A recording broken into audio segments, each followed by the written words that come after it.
Iran এবং America ইসরায়েলের যুদ্ধ চূড়ান্ত পর্যায়ে। পৃথিবীতে যুদ্ধের ময়দানে এমন কিছু ঘটনা ঘটে, সেই ঘটনার ফলে একটা জাতির অস্তিত্ব বিলীন হয়ে যায়। একটি দেশের মানচিত্র চলে যায়। কোন একটি জনগোষ্ঠী পৃথিবীর বুক থেকে হারিয়ে যায়। সভ্যতা বিলীন হয়ে যায় এবং নতুন একটা সভ্যতা গড়ে ওঠে। এই ধরনের যুদ্ধ যখন হয়, ইংরেজিতে এটিকে বলা হয় ডিসাইসিভ ব্যাটেল। এই ইরানের মাটিতে একটা সময় এরকম একটা ডিসাইসিভ ব্যাটেল হয়েছিল, দ্য ব্যাটেল অফ গাউগেমেলা। পারস্য সম্রাট তৃতীয় দারায়ুস আর আলেকজান্ডার দ্য গ্রেট। আবার তৃতীয়, চতুর্থ, প্রথম, দ্বিতীয় 4টা যুদ্ধ হয়েছিল। পিউনিকের যুদ্ধ, ডিসাইসিভ ব্যাটেল। এরকম অনেক কিছু আছে যেটা পৃথিবীর সকল কোর্স অফ অ্যাকশন পরিবর্তন করে দেয়। ভারতের যে সকল যুদ্ধ ডিসাইসিভ ব্যাটেল, তার মধ্যে পানিপথের যে প্রথম যুদ্ধ, এটিকে বলা হয় ডিসাইসিভ ব্যাটেল। ভারতের ইতিহাস মানচিত্র পরিবর্তন করে দিয়েছে।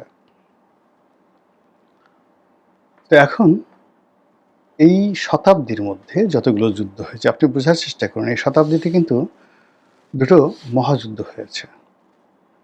প্রথম মহাযুদ্ধ, দ্বিতীয় মহাযুদ্ধ, that is also decisive battle.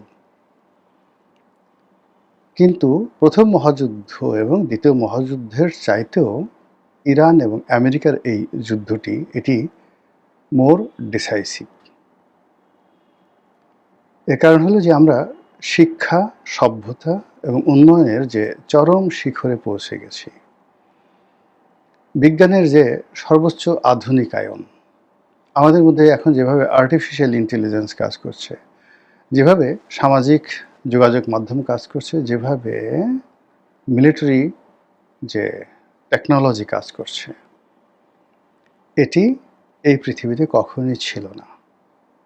আর এই সব প্রযুক্তি, সকল টেকনোলজি একত্রে সম্মিলিতভাবে এই যুদ্ধের ময়দানে প্রদর্শিত হচ্ছে।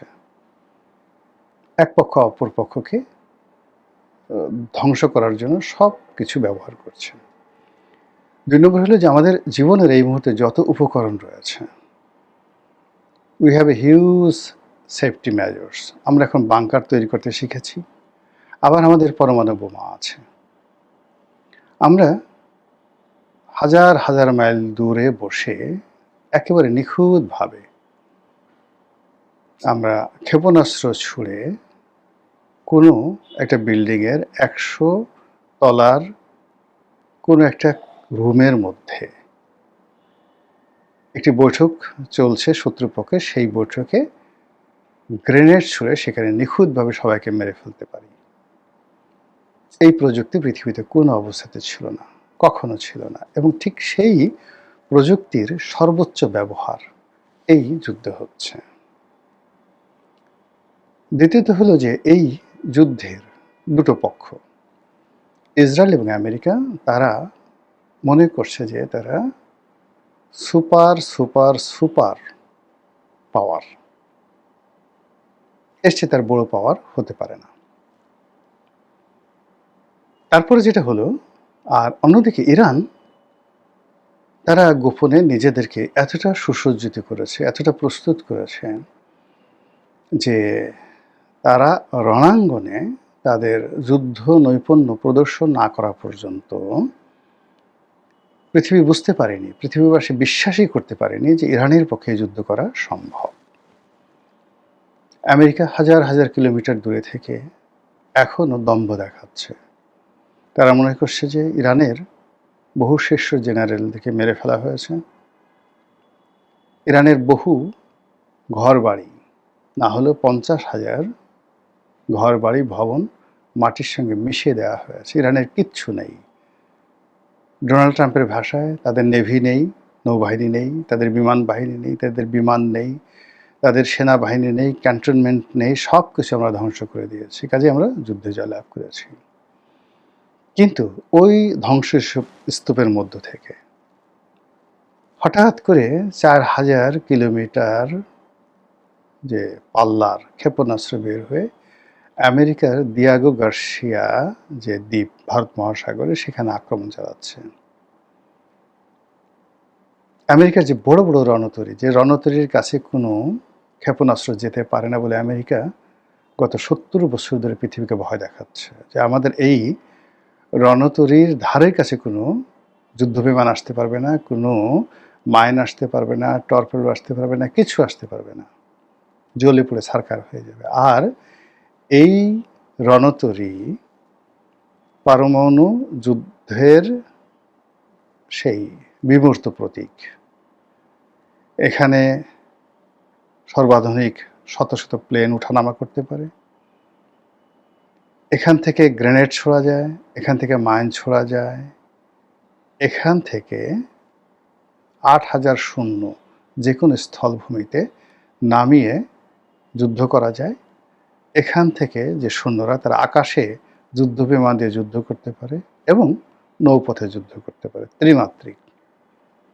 এইরকম বড় বড় যে যুদ্ধ জাহাজগুলো ইরানের এখানে উপকূলে পাঠানো হয়েছিল, ভূমধ্য সাগরে পাঠানো হয়েছিল, পার্সিয়ান গালফে পাঠানো হয়েছিল, হরমুজ প্রণালীর কাছাকাছি, একটাও ধারে কাছে ভিড়তে পারেনি। এর মধ্যে বড় বড় দুটো, জেরাল্ড ফোর্ড এবং আব্রাহাম লিঙ্কন, সবচেয়ে বড় দুটো যুদ্ধ জাহাজ ইরান আক্রমণ করে আগুন ধরিয়ে দিয়েছে।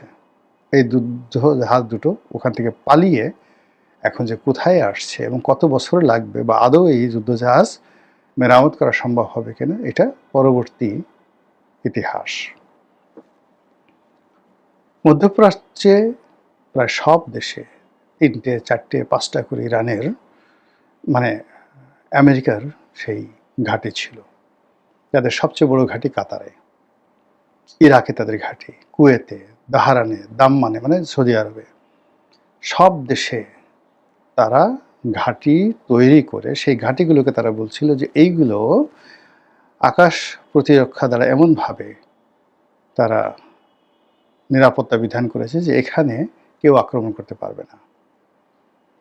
এবং এই যে ওই দেশে আমেরিকান সৈন্য থাকে, এর সমস্ত ব্যয়ভার সংশ্লিষ্ট আরব রাষ্ট্রটির কাছ থেকে তারা নিত, আর ওই রাষ্ট্রকে তারা ভয় দেখাতো, বলতো যে আমাদের এই সৈন্য রাখো, ফলে পৃথিবীর কেউ তোমাকে আক্রমণ করতে পারবে না। ইরানকে এবং ইসলামী বিভিন্ন জঙ্গি গ্রুপকে তারা আমেরিকাই অনেক সময় মদত দিয়েছে বিভিন্ন সময়, যেন তাদের ঘাঁটিগুলো মধ্যপ্রাচ্যে থাকে এবং সেই ঘাঁটিগুলো ব্যবহার করে তারা মধ্যপ্রাচ্যকে শোষণ করতে পারে।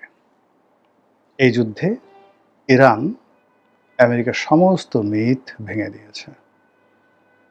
মধ্যপ্রাচ্যের ১৭টি দেশে একই সঙ্গে তারা আক্রমণ করেছে, প্রত্যেকটা ঘাঁটি তছনছ করে দিয়েছে এবং বেশিরভাগ ঘাঁটি মাটির সঙ্গে মিশিয়ে দিয়েছে এবং সেখানে একটি প্রাণীও জীবিত নাই, হয় পালিয়ে গেছে, মরে গেছে, একটা স্থাপনা নাই। এই হলো বাস্তব অবস্থা। আর এর ফলে আরব দেশগুলোর মধ্যে যে কম্পন শুরু হয়েছে, যে ভীত সন্ত্রস্ততা শুরু হয়েছে, যেটা আপনি কল্পনা করতে পারবেন না এই মুহূর্তে। খোদ আমেরিকাতে যাকে বলা হয় কান্নার রোল পড়ে গেছে। ইরানের প্রথম সারির যে সকল নেতৃবৃন্দ রয়েছেন, সামরিক নেতৃবৃন্দ, রাজনৈতিক নেতৃবৃন্দ, অনেকে নিহত হয়েছেন। কিন্তু একটার পর একটা জায়গা পূর্ণ করে যারা ফেলেছেন নতুন নেতৃত্ব, তারা আগের নেতৃত্বের সাথে আরও চৌকস, আরও আধুনিক, আরও স্মার্ট। আমেরিকাকে মানে রীতিমতো ভীত সন্ত্রস্ত করে ফেলছে নতুন নেতৃত্ব, তাদের কথা সব কিছু। এবং যুদ্ধের প্রথম ৭ দিন তাদের সাথে কেউ দাঁড়ায়নি, মানে ইরানের সঙ্গে।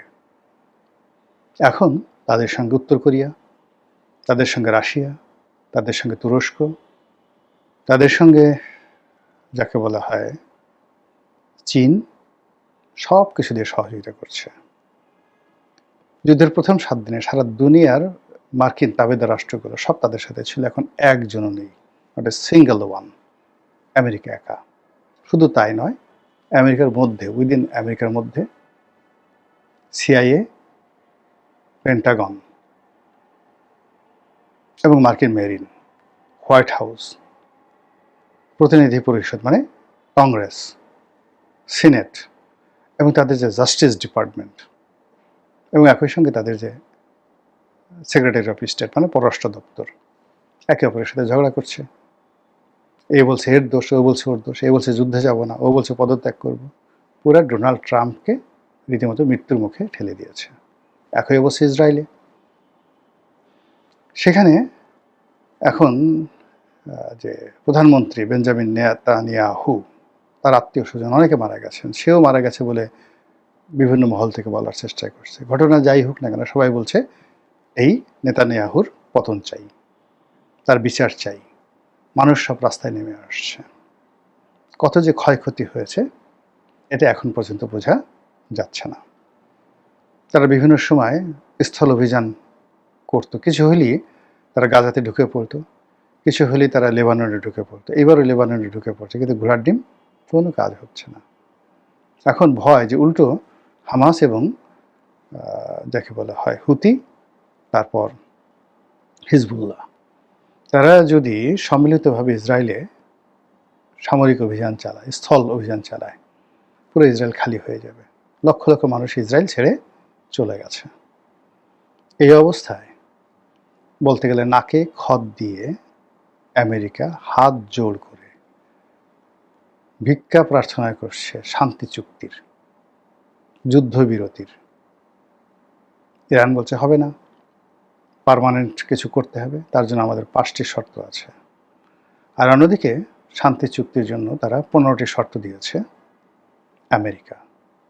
ইরান বলছে একটা শর্ত মানি না, আমাদের 5টা শর্ত মানতে হবে। শর্ত নম্বর 1, মধ্যপ্রাচ্য থেকে চলে যেতে হবে। শর্ত নম্বর 2, যুদ্ধের ক্ষয়ক্ষতি দিতে হবে, যা আমাদের ক্ষতি হয়েছে।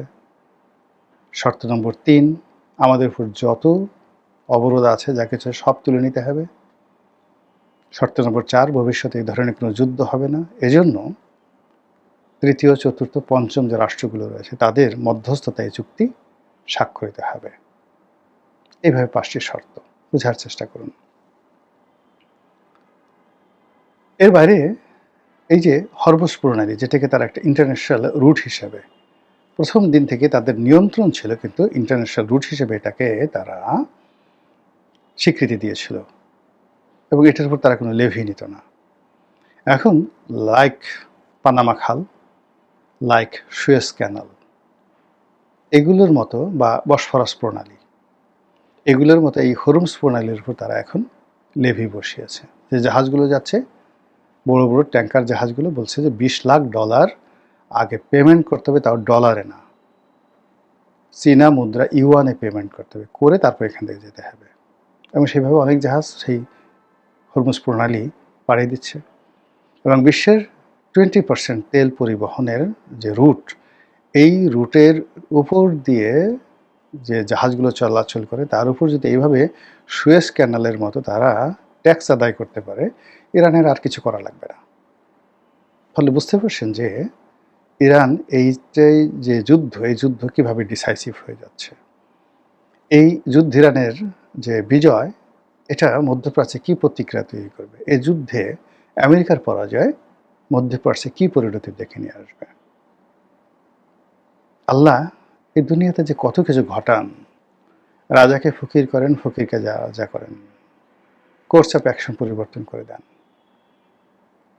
আল্লাহ আমাদের সবাইকে হেদায়েত দান করুন এবং হেফাজত করুন। আসসালামু আলাইকুম ওয়া রাহমাতুল্লাহি ওয়া বারাকাতুহু।